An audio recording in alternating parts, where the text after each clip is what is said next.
All right, so yesterday I set up my Apollo because I want to dive into the world of cold email marketing. And the reason for that is I've changed my offer a little bit recently.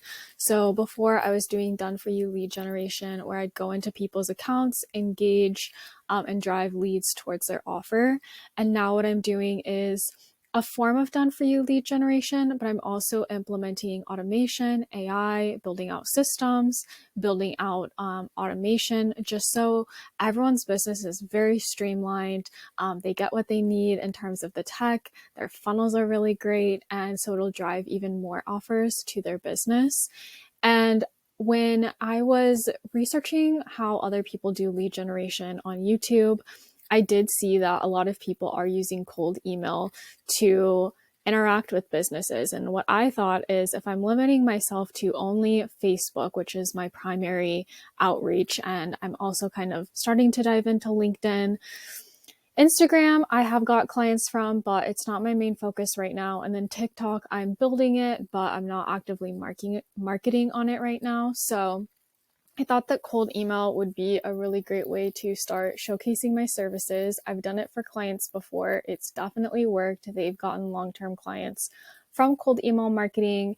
And it's just a way for me to reach more businesses who are maybe in the spot where they could use my services. So without further ado, I'm going to log into my Apollo. So yesterday I filmed a video of kind of setting it up and what that looked like. And I created an email sequence and I used ChatGPT to help me write it. I had some ideas already. I plugged that into ChatGPT. They wrote it and I just plugged it in the email sequence because messy action, right? Like you want to get somewhere. But last night I watched some more trainings. And what I realized is I need to make some key changes to my emails. I think that right now, one, they're not even compliant with the Can Spam Act in the United States. So, of course, I need to make sure they're compliant with that before I send more emails. And there was another few changes that I really wanted to make in here that I know would make the email stronger. So, as a recap, yesterday I actually sent out, as you can see, 25 emails. So, I'm starting really slow. I'm not going to blast this out to like a million people right now. I'm starting slow because I want to make sure that this works and my email server isn't used to sending a whole ton of emails. So I also want to make sure that I'm not being put in spam by people and that these really come across authentic. And yeah, so come with me to change my emails. I wrote a list over here of some things I absolutely need to change. So I'm going to go over into sequences. And what I did yesterday is when I was setting up Apollo, I had the Apollo AI write a sequence, and then I did one that I wrote and then plugged into ChatGPT to edit. I'm using the ChatGPT one that I wrote because I just feel like it's stronger, but in the future I may A/B test with the Apollo AI just to see the difference in results. So the first thing I wanted to look at was the subject line, because what I've heard is if you are sending a secondary email, it's good to keep it in the same thread. And I heard if you don't put a subject line, it goes to the same thread. So I'm just going to look that up on Google real quick. So if you keep subject line blank in a sequence, will the email go to the same thread? Okay. Okay, leave the subject line empty if you want to send your follow-up emails in the same thread. Your follow-ups will be sent with the previous subject line attached to the other emails. Okay, so that's one thing I want to change, because if someone didn't read my first email and they're seeing my second and I'm referring to the first, it'll just be in the same thread, so it's easier for the business owner. So what I'm going to do is I am going to make this blank and save.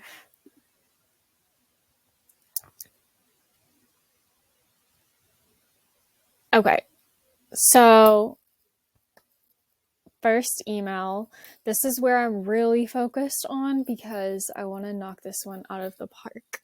So yesterday I think you see like 23 emails were sent and two replied. So the two that replied, they just said no thank you. So I didn't get any deals from this, but I am happy that two people replied, even if they said no thank you, because this means that they actually clicked on it and read and responded, which is a good sign that people are opening this. I just got to make the body stronger so that they are tempted to reply.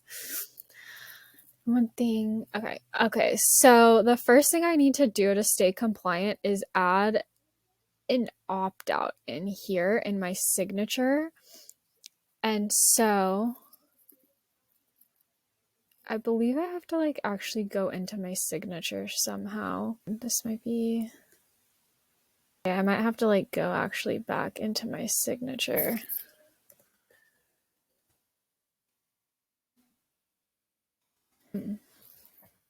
We'll figure this out, guys.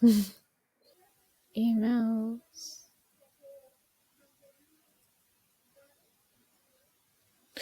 I guess I could just add it to the emails as a temporary solution. So basically, I have to put in here, please, if you'd like to opt out, please reply. And let me look up the verbiage of that. Verbiage, okay.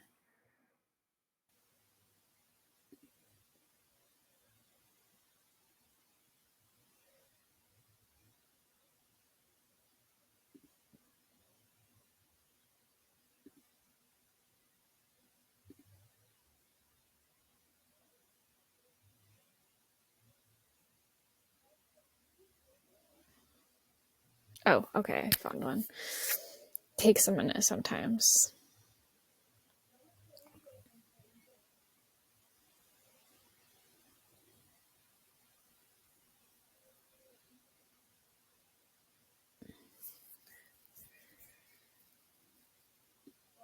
I'll just use this verbiage. It seems pretty general, and I'll just put it below my name on here. And then I'm just gonna make this smaller so it's not the focus of the email, but it's in here so we're compliant. Small. Okay, how does this look now? Prefer, oh, yep. Ah, I lost it. Okay, if you'd prefer not to receive future emails from, oh, well, we gotta change ABC Inc. From Alicia Barnes, please respond with the word, with the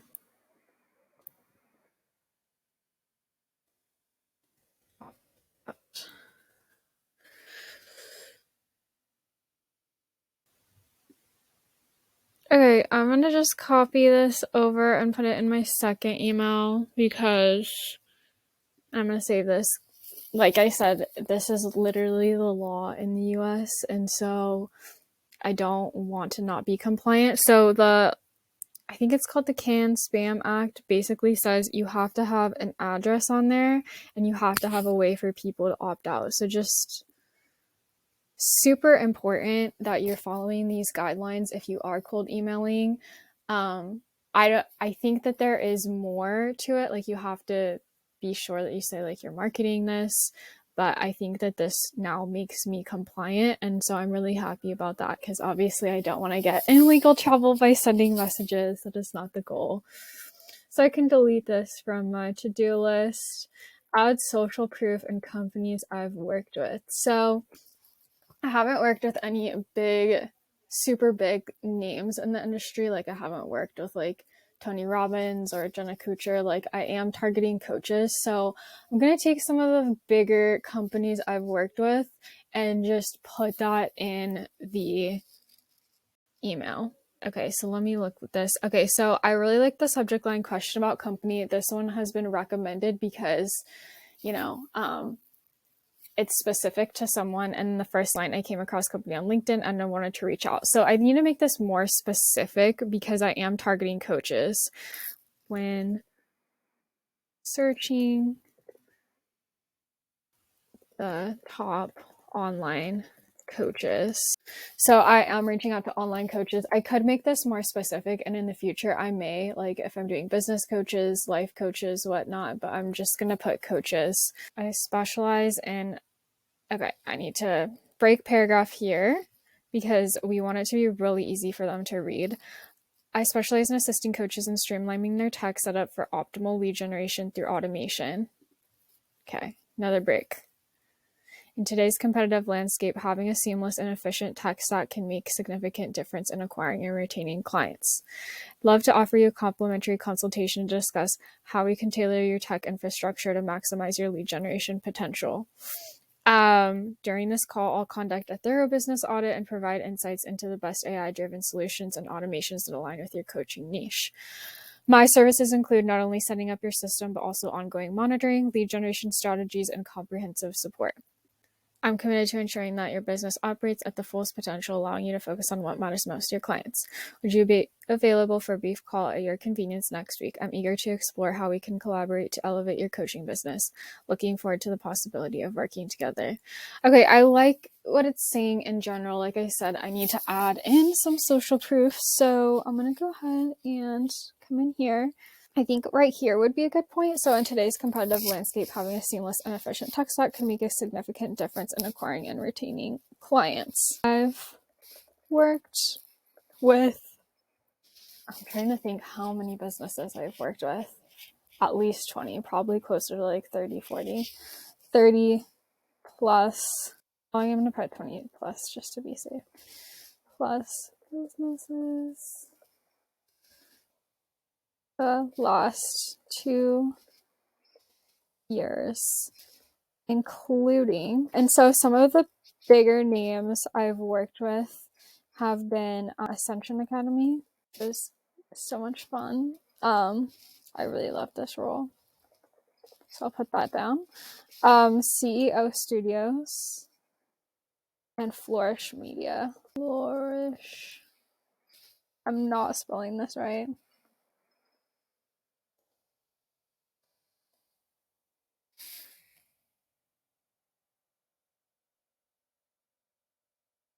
Okay, so that's the social proof. So I'm going to take this off because now I have some social proof in here.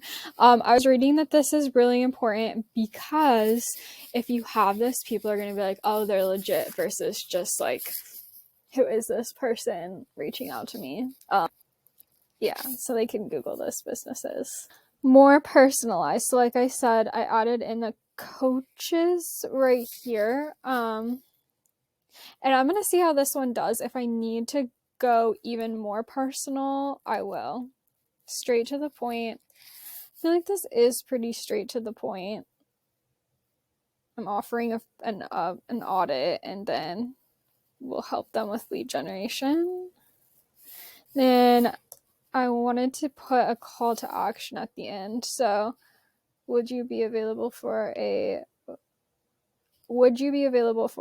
brief call at your convenience next week? Let's see. If so, please respond with your phone number or book a spot on my calendar here. So I heard like putting links in your emails not great, but also if I don't put a link in here, then I could be missing people, and so I'm willing to take that chance to get people to book on here. So I'm going to copy my link here. Actually, I think I'll just hyperlink that so it's not ugly. Insert link. There's my calendar. Save link.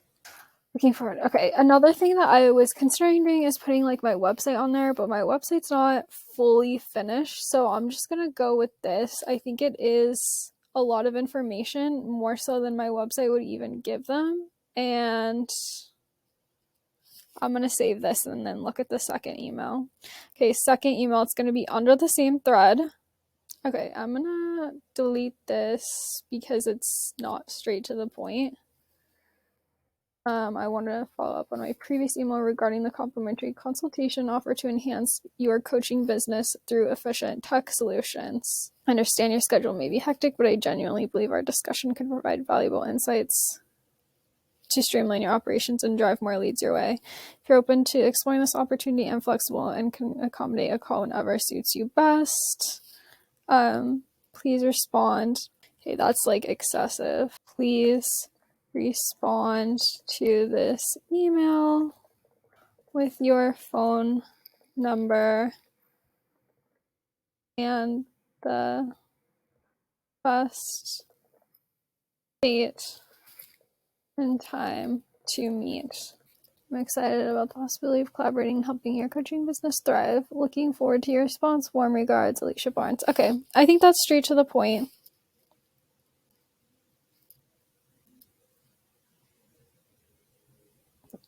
And it follows up, and it's going to be in the same thread.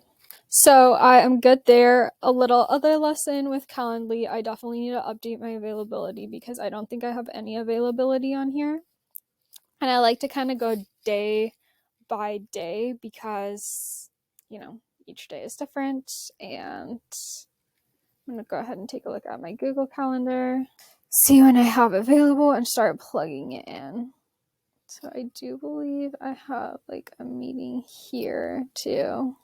Let me check my phone real quick and see when I scheduled. I know I scheduled a meeting either Monday evening or Wednesday evening.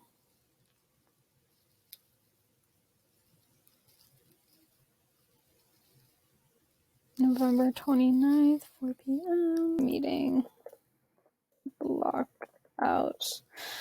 Okay, so I'm going to put my available times on here. 10 a.m. on Monday, but I know that this may take a little bit. So, oh, and then there's another thing on Thursday. Let me check my email for that. A lot of things to keep track of. 12 p.m.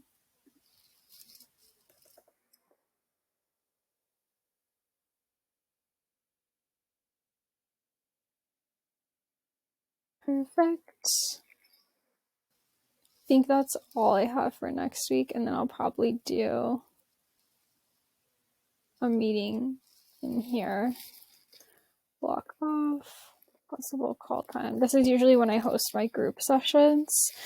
And it really depends on the members of the group, but so far this time has worked for everyone. So I'm just going to block that off for December 1st. I can't believe it's almost December. That is crazy. And then I'm going to start plugging in times to my Calendly. So the reason why I don't have it like ongoing is because I want people to kind of book within the next couple weeks, and my schedule seems to change each week. So I'm just going to go day by day. So the 27th, I'm going to give this a couple hours. So I'll probably say I'm available like 12 to 4.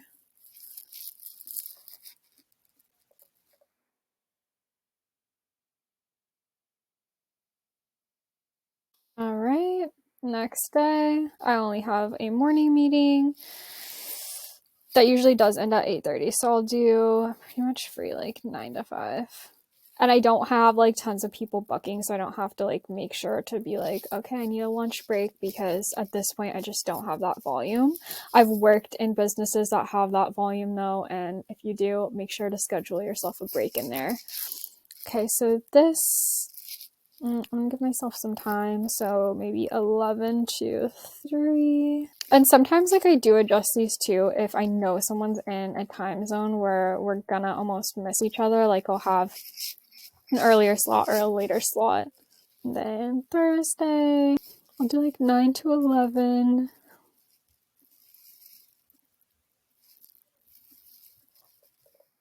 And then add another line because I'll give myself some time afterwards, maybe like 2 to 5.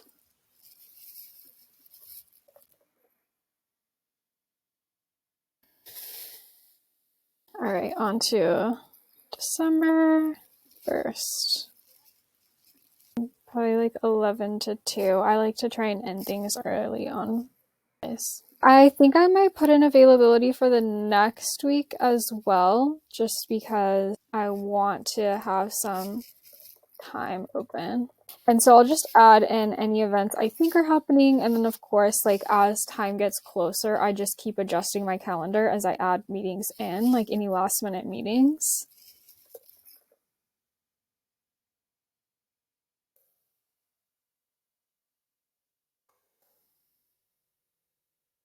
gonna save that slot for myself. Mondays are like kind of overwhelming, so I'll probably not put any time down for like Monday the 4th. Tuesday, do like a 9 to 5. Oh, wrong day. Tuesday the 5th, 9 to 5. Try and keep Mondays as open as possible because when I take the weekends off, there's so many things to respond to on Mondays, so that'd be good. I'll do 11 to 4 on Wednesday because sometimes I have a 4 p.m. meeting.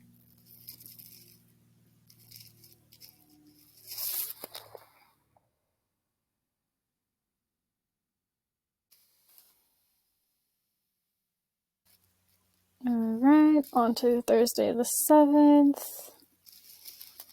I'll do like a 9 to 11, and then I'll do a 1 p.m. to 5 p.m. or no, 2 p.m. to 5 p.m.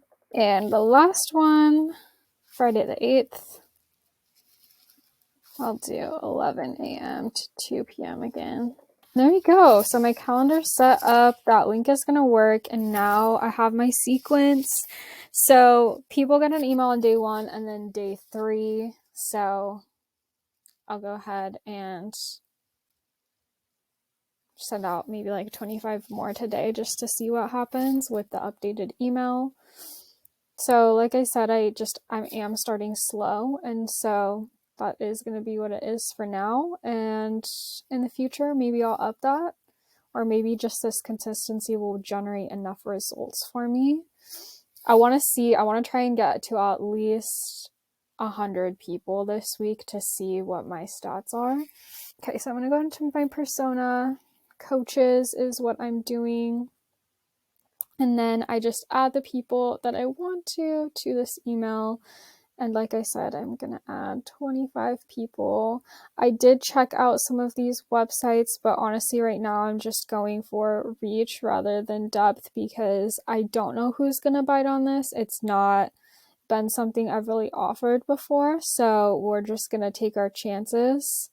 There's about 5,000 people in this segment, so I'm guessing from the 5,000 someone will respond, get on a call with me hopefully. Another thing that I saw yesterday that was kind of cool is you could go to, I forget where it is now, it's in my search history, so I'll look it up. You could see who's using what tech. So if I'm like, hey, you're using Kajabi, like, do you need help with that? You can actually find people who are using it and make it even more personalized. So I may do that in the future too. So with these people, you're going to go to the sequence, add to existing sequence. I'm going to add them to my lead generation sequence. I don't want it to send emails if Apollo has not verified them because I want these to be verified emails. And I also know that this is a holiday week. It's Thanksgiving week, watching this way later, so could be that that's affecting people's email rates. I know so many people are getting Black Friday emails. So many people are with family, and so the results may be skewed this week, but I'm just going to send emails anyway because some people are working. And I have it on a 10-minute delay, so once I hit that, it takes 10 minutes for it to send out to people. So there's 48 active people in this sequence, so 25 are scheduled right now for this, and then the 23 that didn't respond to that first email are going to be getting this one tomorrow. So tomorrow, hypothetically, if I was sending out emails and I had 25 going out here and then 23 going out here, I'll be sending almost 50 emails. So again, that's why I'm starting really slow, is I want my email processor to get used to it, so I'm not going to spam. Some people might start off and like do 1,000 of these, but yeah, I just slow win for the long-term gain. So that is, what I'm doing with my email right now and Apollo. So hope this helped you guys. Hope that going through my emails and kind of showing you what I needed to edit was really helpful too, because I know that that's helpful for me when I watch those kind of videos. So anyway, if you're interested in more Apollo videos, let me know because I'll just keep filming my process. All right, have a good one, and happy Thanksgiving for those who celebrate.